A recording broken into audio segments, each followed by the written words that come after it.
The children's wing of St. Mary's Hospital woke up slowly that morning.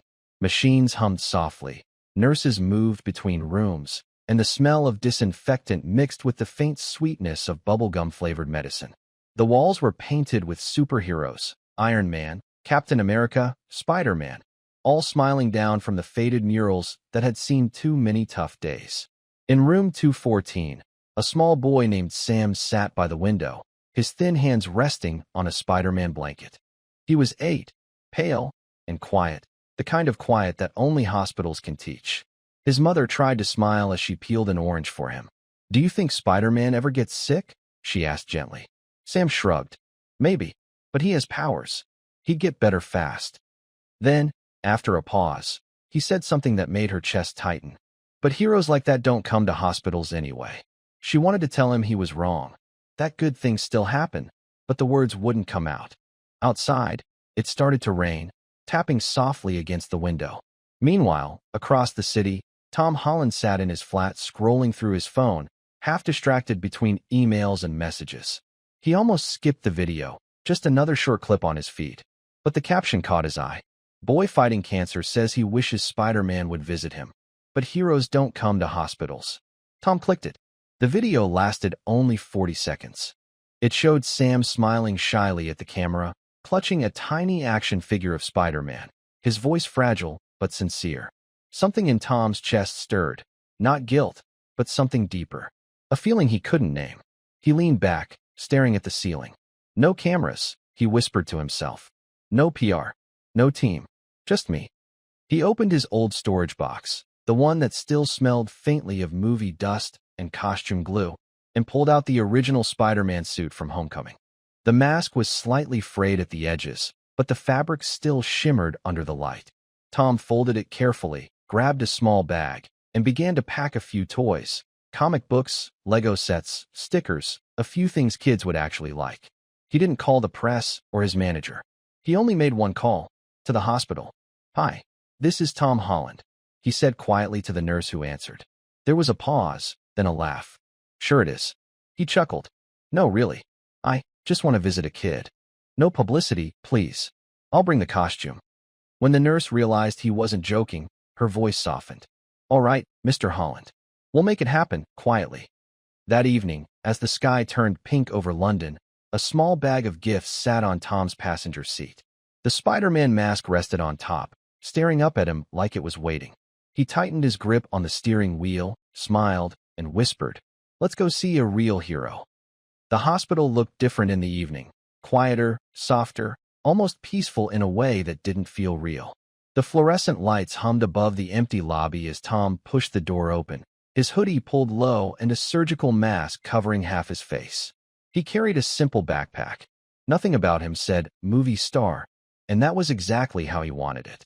At the reception desk, a nurse looked up, ready to ask for visiting credentials, then froze when she recognized his eyes. Tom placed a finger to his lips. "No cameras," he whispered. "Just a visit." She smiled knowingly, nodding once before handing him a temporary badge. "They've been waiting all day," she said softly. "Especially one little guy." Tom followed her through the quiet halls. The air smelled faintly of hand sanitizer and something sweet, maybe the faint traces of candy from the nurse's desk. He could hear soft laughter from one of the rooms. Somewhere, a child's cartoon played on low volume. They stopped near the end of the corridor. "You can change in here," the nurse said, pointing to an empty supply closet. "Room 214 is right around the corner." Tom thanked her and stepped inside. The closet light flickered once before settling into a dim glow. He opened his backpack and carefully pulled out the Spider-Man suit. It felt strange to hold it again. Heavier, somehow, when he thought about who he was putting it on for. He slipped into the costume piece by piece, tucking in the gloves, straightening the mask. For a second, he looked at himself in the dusty mirror. Not as a movie star, not even as Spider-Man, but as someone who just wanted to make one kid's world a little brighter. When he opened the door, the nurse was waiting, holding a small box of wrapped toys he'd brought. "Want me to carry them for you?" she asked. Tom shook his head. "No," he said, smiling behind the mask. "I've got this." He adjusted the bag over his shoulder, took a deep breath, and peeked down the hall. On the door of room 214, a child's drawing of Spider-Man was taped, crooked, colorful, full of hope. Tom smiled softly. Guess I'm late to my own movie, he murmured, and started walking toward the door. Tom paused for a moment outside the door of room 214. He could hear the faint sound of a heart monitor, a quiet laugh, and a small voice reading from a comic book. His pulse picked up. This wasn't a premiere, no red carpet, no spotlight, just one kid on the other side of that door waiting for something that felt impossible. He knocked gently twice. A tired voice called out, "Come in." The door creaked as Tom pushed it open. Inside, the room glowed with the soft blue light of a TV. Sam sat in bed, a Spider-Man blanket pulled to his chest, a half-empty juice box on the tray. His mom looked up first, startled, and gasped. Tom stepped inside quietly, his mask still on, a small paper bag of toys in one hand. "Hey there," he said in the familiar Peter Parker voice, warm and shaky all at once. "Heard there's a superhero in here stronger than me." Sam froze. His eyes widened, his fingers still clutching the comic book. For a second, he didn't move. Then he whispered, almost afraid to believe it. "Spider-Man?" Tom tilted his head, pretending to look around. "That's what they tell me," he said playfully. "But honestly, I think I found the real one." Sam laughed, a sound so small and pure it made the nurse standing at the door wipe her eyes. Tom walked closer, crouched beside the bed, and placed the bag gently on Sam's lap. Inside were Spider-Man Lego sets, stickers, and a small red mask. "I figured every hero needs a spare," Tom said. Sam picked it up with trembling hands. "It's really you," he said softly. Tom nodded under the mask. "It's really me, buddy." For the first time in days, Sam smiled wide. Not because he was meeting a movie star, but because, for a little while, he believed heroes really did walk among them.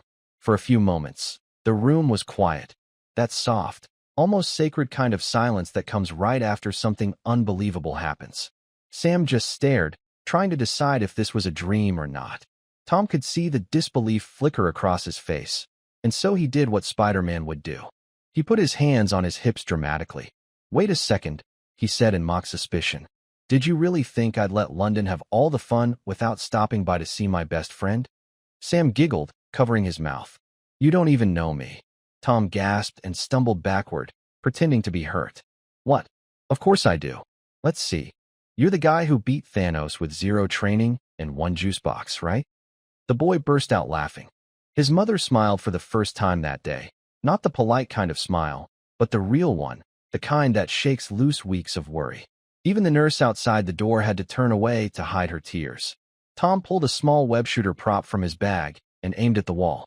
Pshhhhh. He made the sound with his mouth, pretending to launch an invisible web.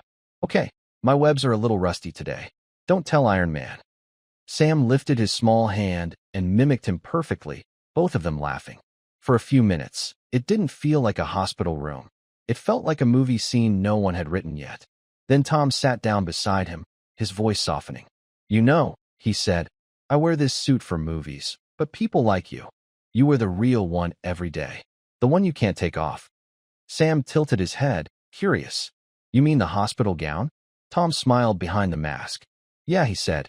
"That one." He reached into the bag again and pulled out a small box wrapped in red paper. "I brought something for you," he said.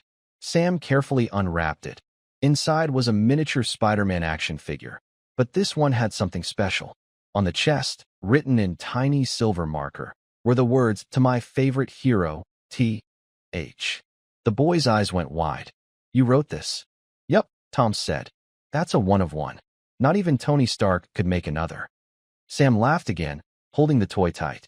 His mother turned away for a second, pretending to fix the blanket just so he wouldn't see her tears. Tom stayed a while longer. They talked about web-slinging, his favorite villains, and which Avenger would be the best hospital roommate. When a nurse peeked in to check on them, she stopped and whispered, "I'll give you both a few more minutes." Before she left, Tom looked around the room, the four-stand, the monitors, the tiny window overlooking the rainy London skyline, and felt something shift inside him. It wasn't pity, and it wasn't guilt. It was gratitude. Gratitude for being there, right then, in that moment where make-believe and reality somehow met. He leaned forward, gently fist-bumping Sam's small hand. "You're doing great, buddy," he said quietly. "Keep fighting." The world needs heroes like you.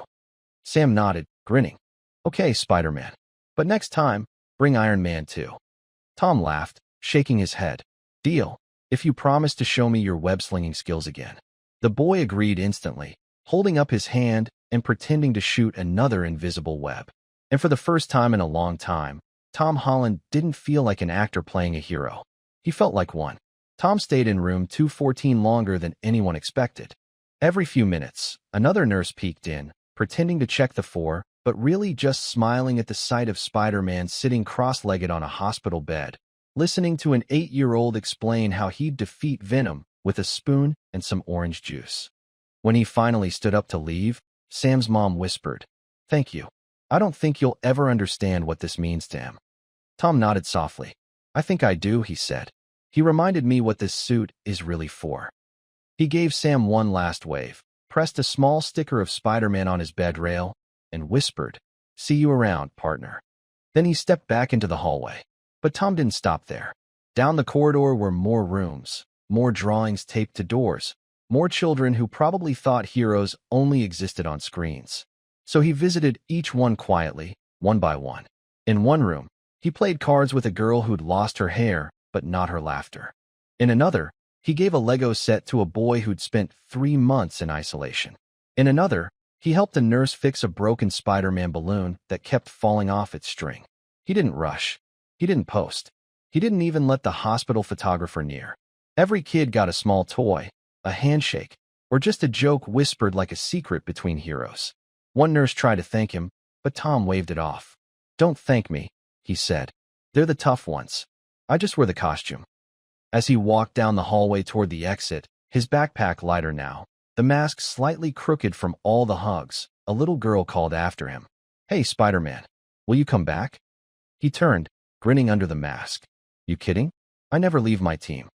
She laughed and waved, and for a second, the corridor that usually smelled like antiseptic and tiredness felt like something alive, full of color, full of hope. Outside, the evening rain had stopped, leaving puddles that shimmered in the orange glow of the streetlights.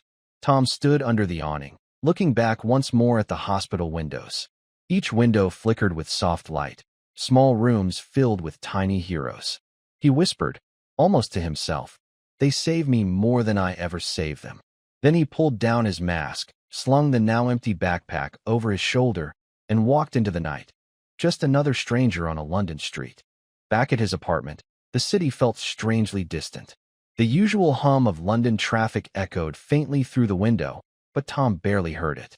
He dropped his backpack on the couch. It was almost empty now, except for one last sticker and a crumpled piece of wrapping paper that smelled faintly of hand sanitizer and candy. He sat down slowly, still wearing the Spider-Man suit, mask off, hair messy and damp from the rain. The silence felt heavy, but not the lonely kind.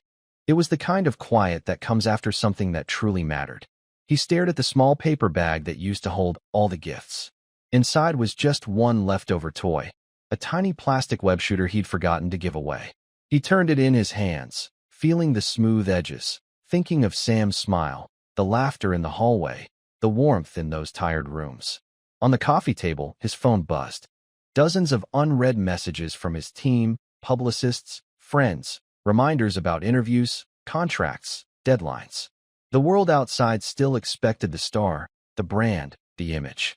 But tonight, he didn't feel like any of those things. He unlocked his phone and saw a new notification, a tag post from a nurse at St. Mary's. Just a photo of the children's wing, no faces, no names, only the caption. "A superhero came to visit today, no cameras needed." Tom smiled softly.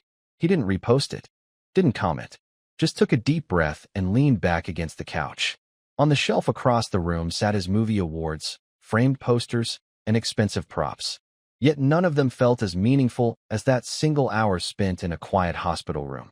He whispered to himself, "You did good today, mate." Then he laughed, the kind of laugh that comes when you realize something simple and true.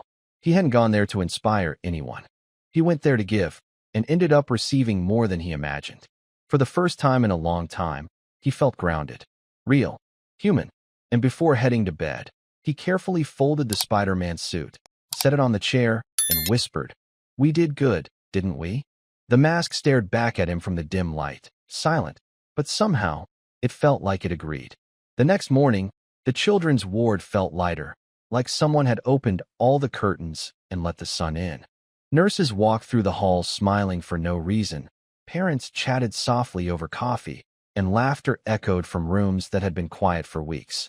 No one really said it out loud, but everyone felt it. Something had shifted. When one of the nurses entered room 214, she froze. Sam was still asleep, his Spider-Man blanket pulled up to his chin, but on the chair beside his bed lay a bright red poster, perfectly folded. She picked it up carefully, as if it were glass. On the front was a hand-drawn Spider-Man symbol, outlined in silver marker. Across the bottom, in neat handwriting, were the words, "To my little hero, from your friend, Spider-Man." The nurse's hand trembled slightly. She turned it over and found something else taped to the back, a small photo print, the kind taken from an instant camera. It showed a blurry figure in a red and blue suit crouched beside the bed, holding a kid's hand. The lighting was imperfect, the angle awkward, but the emotion in it was unmistakable. When Sam woke up a few minutes later, the nurse held the poster out to him. "Looks like Spider-Man left you something," she said softly. The boy blinked sleepily, then sat up, his eyes widening as he saw it. He ran his fingers across the signature, tracing each letter as though it were sacred. "He really was here," he whispered. "I didn't dream it." His mother smiled, tears gathering in her eyes. "No, sweetheart," she said. "He was real." The story spread quietly through the hospital that day. Nurses passed the photo around the break room, giggling like children. One of them taped a copy of the poster to the staff bulletin board with a handwritten note beneath it. Proof that heroes still show up. By evening, every child in the ward had heard the rumor. They didn't care if it was true or not. They started drawing Spider-Man on their windows with markers, leaving little notes that said, "Come back soon." In one hallway, a janitor stopped by to look at one of the drawings and smiled to himself. "You know," he said quietly, "maybe that's what heroes really do. They show up, just long enough to make you believe again." And as the sun set over London, the red poster in room 214 caught the last golden light, glowing faintly, like a small, human kind of magic. A few days later, something unexpected happened. A short, grainy clip appeared online, footage from one of the hospital's hallway security cameras. It showed a man in a red and blue Spider-Man suit walking quietly through the children's wing, carrying a backpack full of toys. No face, no fancy lights, no entourage, just Spider-Man, alone, visiting rooms one by one. At first, it looked like any other fan in a costume. But then someone zoomed in. The way he moved, the little wave he gave a nurse, even the way he adjusted his mask, people recognized him instantly. That's Tom Holland. Within hours, the clip spread everywhere. TikTok, Twitter, Instagram, the evening news. Millions watched it, sharing comments like, "This is the kind of celebrity the world needs, and he didn't do it for attention. That's what makes it beautiful." Tom found out about the leak while on set. His assistant rushed over, holding out a phone. "You've gone viral again," she said, half smiling. He frowned. "For what?" She turned the screen toward him. The video was paused at the moment where he crouched beside a hospital bed, gently placing a toy on the tray. The caption read, "Spider-Man visits a children's hospital and never told a soul." Tom stared at it for a long time. Around him, crew members scrolled through their own feeds, whispering, smiling. It was out now, the secret he'd wanted to keep quiet. He took a slow breath. "Let them talk," he finally said. "If it makes someone smile, that's worth it." That night, his manager called. Journalists wanted interviews, TV shows wanted statements, brands wanted to turn it into a campaign. Tom said no to all of them. He didn't post, didn't explain, didn't confirm or deny, because deep down, he knew the truth didn't need him to speak. The story wasn't about him. It was about a boy who believed that heroes never came to hospitals, and then one actually did. The story refused to fade. For days, the internet buzzed with warmth, a rare kind of noise. News anchors debated whether celebrities should do more acts of kindness in secret, while parents shared videos of their kids dressing up as Spider-Man and pretending to visit hospitals too. Hospitals from across the world started posting photos of nurses, doctors, and even janitors wearing red masks made of paper, all tagged with the same phrase, #HeroesWearGowns. Tom watched it unfold from the quiet of his trailer, his phone lighting up every few seconds with notifications. Agents wanted statements. PR teams wanted approval for press releases. Studios wanted to ride the wave. He said no to all of them. He wasn't angry that the secret was out. He just didn't want it to become something it wasn't. That night, he scrolled through the comments under the original video. Thousands of strangers thanking him. Hundreds of parents sharing stories about their children fighting illness. And then he stopped on one that hit harder than the rest. A photo of a small boy standing in front of a hospital window, holding a cardboard sign that said, "I used to think heroes were only in movies. Not anymore." Tom exhaled slowly. He could feel his throat tighten, the kind of emotion that sneaks up when you least expect it. He set the phone down, stood up, and walked to the mirror. His reflection looked tired, his eyes red from lack of sleep. But there was something peaceful there too. He pulled out the Spider-Man mask from his bag and stared at it. The fabric was wrinkled now, still carrying the faint scent of hospital sanitizer. It wasn't just a costume anymore. It had become something sacred, something that reminded him who he really was beneath all the fame. That's when he opened Twitter. No hashtags, no filters, no PR edits. Just 10 words. Heroes wear hospital gowns too. He hit post, locked his phone, and sat down by the window. Outside, the night was quiet. London lights shimmered in the puddles below, like tiny constellations spread across the street. Somewhere out there, he knew Sam might be asleep with the new toy still on his nightstand. Maybe the poster was on the wall. Maybe, just maybe, he still believed Spider-Man would come back someday. Tom smiled softly. "Good," he whispered. "That's how it should be." He leaned his head back, eyes closing, the faint hum of the city around him. Not applause, not cameras, just life continuing. And in that silence, he realized something. Being Spider-Man wasn't about saving the world. Sometimes, it was about showing up, quietly, humbly, for one small world that needed it most. Weeks passed, but the story didn't die. It grew wings. What began as a quiet visit in one hospital became something far bigger, something Tom hadn't expected and couldn't have planned. Across the world, hospitals began to share their own moments of kindness. In Brazil, a man dressed as Captain America visited a children's cancer ward, handing out snacks he'd bought himself. In Japan, a group of nurses made paper Spider-Man masks for their patients to wear during treatment for strength. In Canada, firefighters delivered toys to kids who'd written letters to the hero in the red mask. None of it was sponsored. None of it was for cameras. It was just people, inspired by one simple, human act. Tom watched from afar, sitting in his trailer one morning before filming. He scrolled through his feed, the hashtag Heroes Wear Gowns tag now appearing in different languages, with photos of smiling kids, tired nurses, and parents holding on to hope. He paused on a clip that made him stop breathing for a second. A little boy, no older than Sam, wearing a toy Spider-Man mask, visiting another child in the hospital. The caption said, "He told me Spider-Man doesn't need powers, just heart." Tom set his phone down, unable to stop smiling. The director called from outside the trailer. "Tom, 5 minutes." "Yeah," he said softly. 5 minutes. He stood up and walked toward the mirror. The new Spider-Man suit, the one for the next film, hung perfectly pressed beside him, clean and flawless. But his eyes drifted to the old one, folded neatly in the corner. The fabric was faded, a bit torn at the cuff, and still smelled faintly of the hospital, of antiseptic, crayons, and laughter. He picked it up, running his fingers across the chest symbol, remembering the way Sam had smiled when he walked in that day. "Funny," he murmured, "how the smallest things leave the biggest marks." On his way out, he stopped by the door, took one last look at the city skyline, and whispered, "Wherever you are, kid, keep fighting." He didn't need to say Sam's name. He knew the boy would feel it somehow, through the stories, through the laughter, through the invisible thread that connected every person who believed that kindness was still stronger than fame. That night, after filming, Tom went for a walk through London. It was raining again, light, warm, familiar. He passed a toy store window and stopped. Inside, a little boy pointed excitedly at a Spider-Man figure, tugging his mom's sleeve. She smiled and nodded. Tom couldn't help but smile too. As he turned to leave, his reflection caught in the glass.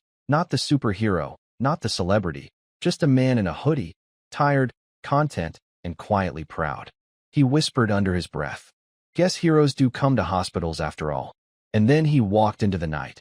Another ordinary man, carrying an extraordinary reminder that the truest kind of heroism doesn't fly, swing, or fight villains. It simply shows up when someone needs it most. Months passed. The noise around the story eventually faded, just as Tom hoped it would. The hashtag slowed, the interviews stopped, and life went back to its usual rhythm: film sets, rehearsals, premieres. But something about him had quietly changed. One morning, while sorting through a pile of fan mail, his assistant handed him a small white envelope. No return address, just his name, written in uneven, childlike handwriting. Tom sat down, turning it over in his hands. The paper was slightly bent, as if it had traveled a long way. He opened it carefully. Inside was a folded drawing, bright crayons on thin paper. It showed Spider-Man standing beside a boy in a hospital bed, both of them smiling, with a window full of stars behind them. At the bottom, written in wobbly blue ink, were 6 simple words. Thank you for showing me heroes are real. Tom stared at it for a long time. The world outside his window moved on. Buses, horns, people rushing to work. But for him, time just stopped. He smiled, not the kind for cameras, but the kind that starts deep in the chest. He reached for a frame on the shelf, one that held an old Spider-Man poster from Homecoming. Slowly, he took the poster out and replaced it with the letter. It didn't look perfect. The paper was wrinkled, the colors uneven, but it meant more than any award ever could. Every morning after that, before stepping on set, he'd glance at it for a second, a quiet reminder of what it really meant to wear the mask. And sometimes, when the days felt long and the world too loud, he'd whisper to himself, "Still here, buddy. Still trying to be the hero you believed in." Then he'd smile, pick up the mask, and walk back into the light.